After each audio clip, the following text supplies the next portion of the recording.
নমস্কার, আমি বিবৃতা হেমব্রম। আমার বয়স ৬ বছর। আমি পশ্চিম মেদিনীপুর জেলার বিধাননগরের বাসিন্দা।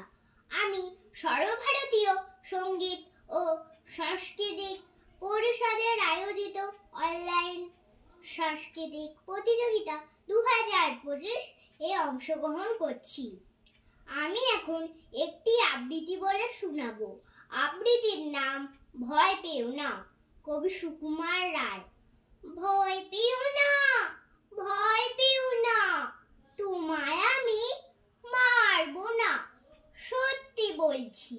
কুস্তি করে তোমার সঙ্গে পারবো না, মনটা আমার বড্ড নরম, হাড়ে আমার রক্তে নেই, তোমায় আমি চিবিয়ে খাবো এমন আমার সাধ্য নেই।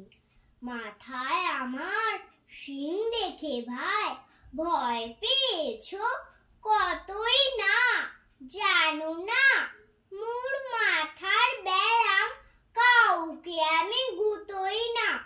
ইসো ইসো গর্তে এসো, বাস করে যাও ৪টি দিন, আদর করে শিকেই তুলে রাখবো তোমায় রাত্রি দিন।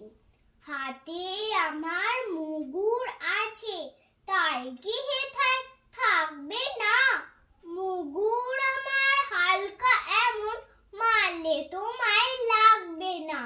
অভয় দিচ্ছি, শুনছো না যে, ধরবো নাকি ঠ্যাং দুটা, বসলে তোমার মুন্ডু চেপে বুঝবে তখন কাণ্ডটা। আমি আছি, গিন্নি আছেন, আছেন আমার ৯ ছেলে, সবাই মিলে কামড়ে দেব মিথ্যে এমন ভয় পেলে। নমস্কার।